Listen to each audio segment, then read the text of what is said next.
La palabra a Rubén Pascolini, de Tierras y Hábitat Social, por favor.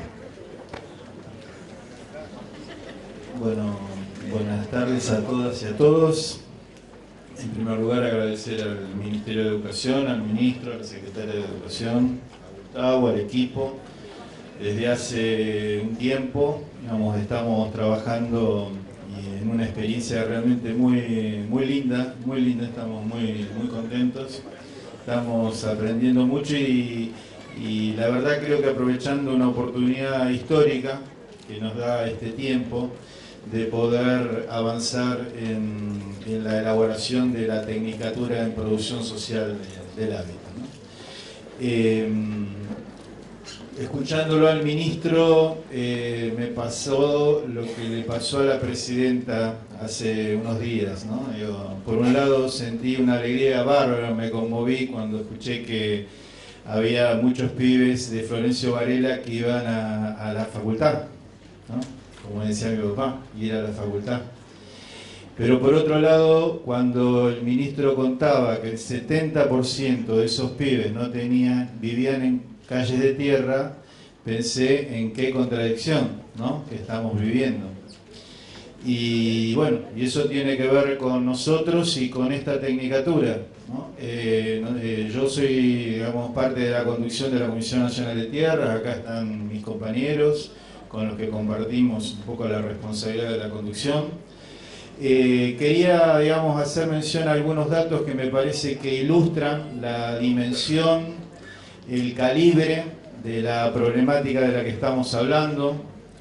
Recordemos que los últimos muertos en conflictos sociales son muertos por la tierra, los muertos de Formosa, de la Primavera, los muertos del Indoamericano, acá en Capital Federal, los muertos de Jujuy, ¿no? En un tiempo de avance popular, esto no es una mención apocalíptica, ¿no? Es decir, en un tiempo de avance popular, de cada vez más de hechos, ha habido muertos por la lucha por la tierra. Y creo que es un dato a tener en cuenta. En el 2001 había 10.100.000 hogares. En el 2010, en el último censo, había 12.200.000. El déficit habitacional en el 2001 era del 35%. En el 2010 es del 30%, es decir, que hubo una reducción importante del déficit habitacional. Se produjeron 800.000 respuestas habitacionales desde el 2003 a esta parte, es decir, que hubo un esfuerzo impresionante del gobierno nacional. Esto en términos de respuestas directas, ¿no?, a la problemática habitacional. En términos de respuestas indirectas, digamos que en julio del 2003, el salario vital y móvil era de 250 pesos. Este año es de 2.300, aumentó 1.050% el salario. En el 2003 había 2,5 millones de trabajadores bajo convenios colectivos de trabajo. Hoy hay 5 millones de trabajadores bajo convenio colectivo de trabajo. ¿Qué quiero decir con esto? Que hay familias que recibieron una casa del Estado y hay otras familias que pueden revocar su casita, hacer un dormitorio más y salir del hacinamiento, mejorar su casa y hacer que su casa salga de la obsolescencia. Hay respuestas que el modelo ha dado de distinta manera, pero que son insuficientes, son absolutamente insuficientes. Cuando uno habla del modelo, hoy Rodolfo lo mencionaba anteriormente, y recorre nuestra historia, ve que, ha sido hegemónico el modelo agroexportador, un modelo que es exclusivo, que deja fuera a grandes sectores de la población argentina. Y hay otro modelo que es el modelo por el que luchaban nuestros patriotas, que se disputó ahí en el 1810, que es el modelo de industrialización con unidad continental. Esos dos modelos estuvieron siempre en contraposición, Digamos, en el 1853 se definió el modelo librecambista, en el 1879, genocidio de por medio, se impuso definitivamente el modelo agroexportador. En el 30 eso hizo crisis, se desmoronó, empezó un proceso sin mucha convicción de sustitución de importaciones hasta el 43, y en el 45 hasta el 55 empezó un proceso de industrialización con fuerte voluntad política. En el 76, digamos, mediante otro genocidio, se impuso otro modelo, el modelo de valorización financiera, que dejó, digamos, a importantes sectores de la población afuera del sistema, ¿no? Eso fue la exclusión. En el 2003 cambió el paradigma, ¿no? Los otros días, en mayo, digamos, la secretaria de Educación, cuando cerraba, reconocía un cambio de época, decía. Acá hay un cambio de época. Y ese primer encuentro expresaba de alguna manera ese cambio de época, ¿no? Cambió la época, en el 2003 cambió la época. Digamos, se volvió a apostar a ese modelo de industrialización, donde los trabajadores acceden a cada vez más bienes y a cada vez más servicios. Pero cuando uno plantea, digamos, ese acceso a bienes y servicios, también plantea que a esos bienes y servicios hay que producirlos. Y la verdad, no hay sector más retrasado, más rentístico que la producción de hábitat. Digo, ustedes piensen en los alquileres, piensen en lo que significa un alquiler en la relación a lo que ganan ustedes. Piensen en lo que implica, por ejemplo, hoy la incidencia del suelo en el precio de una vivienda. Digamos, antes el suelo incidía el 10% en el precio de una vivienda, hoy incide el 40%.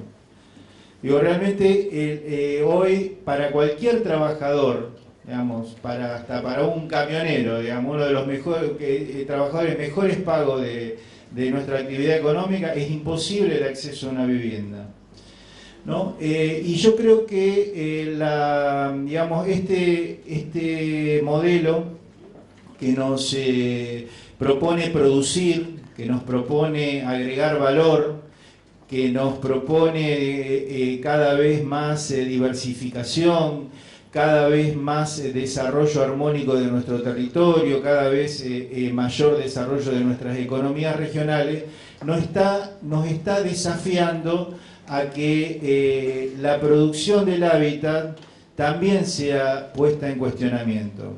Digamos, y esto no quiere decir que el hábitat deba ser producido de una determinada manera, pero sí tiene que haber producción alternativa a la producción tradicional del mercado y también a la producción tradicional del Estado, ¿no? De los barrios de vivienda, esos barrios que son iguales en Ushuaia, en Salta, en Jujuy, ¿no? Digo, en el litoral, digo, ¿no? donde los litoraleños no saben dónde colgar la canoa, digo, ¿no? Ha pasado eso. Por lo tanto, digo, creo que nos estamos atreviendo, considerando un Estado distinto, ¿no? Nosotros decimos, tenemos como algunas convicciones, decimos, nosotros creemos que en el 2003 hubo un cambio de paradigma. Digo, hoy hay un Estado que interviene, que no deja que las cuestiones de nuestro pueblo lo resuelva el mercado, pero también tenemos que avanzar en un Estado cada vez más participativo, más democrático, ¿no?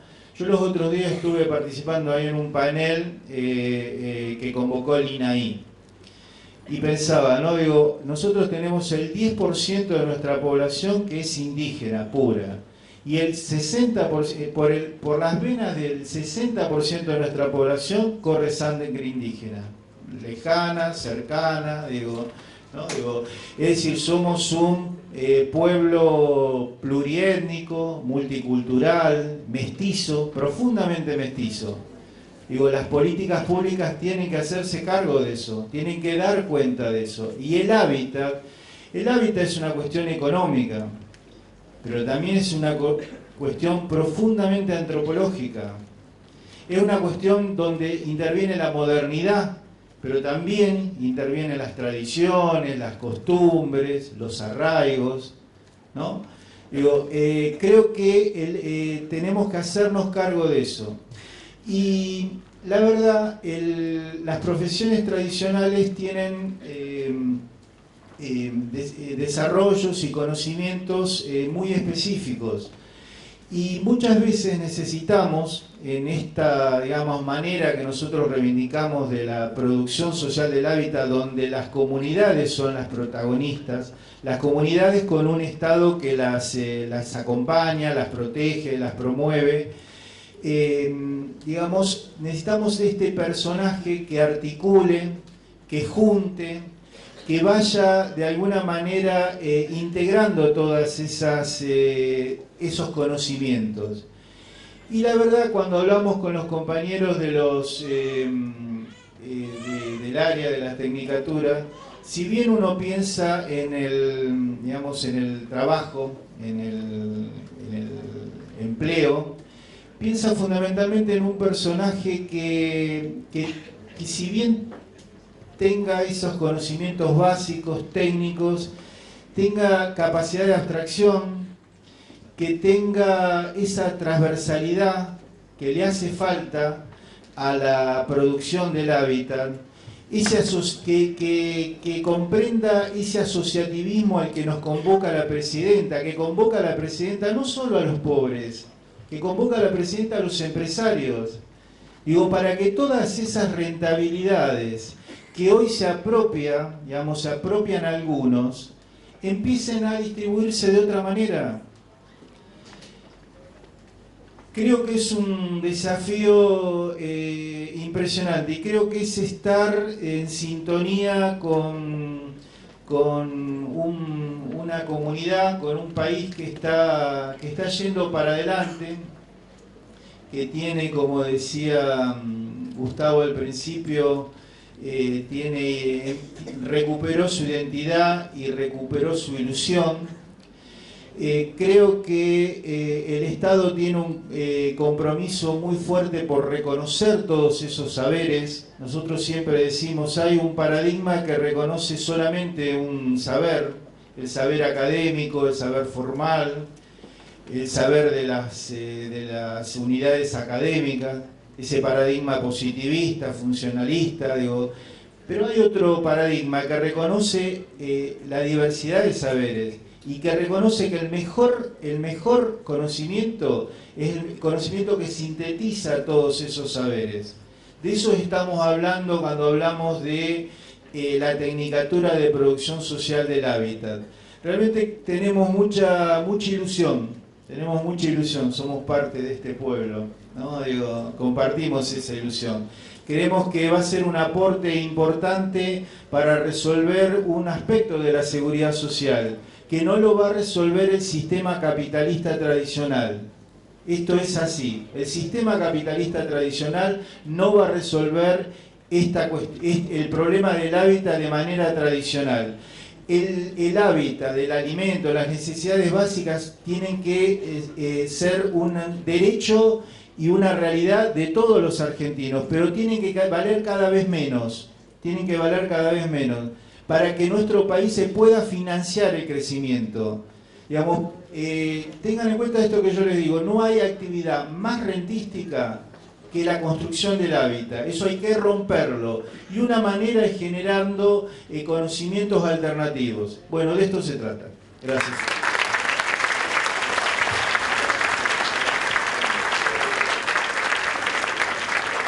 Gracias.